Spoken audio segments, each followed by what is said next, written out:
gap ozaman deyish bu vaqtinchalik yo'l. Doimiy natijalar uchun tanangizda doimiy ishlab turgan shu 3 ta jarayon bo'lishi kerak.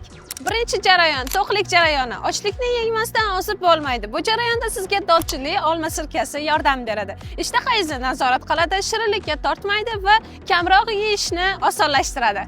Ikkinchi jarayon metabolizmni tezlashtirish jarayoni. Sekin ishlagan tana o'zida yog'ni saqlab qoladi. Bu jarayonda zaytun yog'i yog'larni to'xtab qolishini oldini oladi, ichak faol ishlaydi, ovqatni energiyaga aylantirib beradi.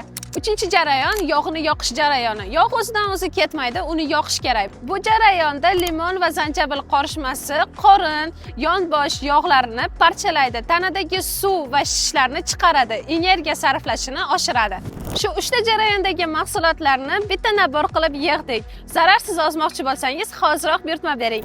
Sizga bepul yetkazib berish, mahsulotdan to'liq to'g'ri foydalanish uchun qo'llanma hamda doimiy nazorat uchun guruhga qo'shilishni taqdim etamiz.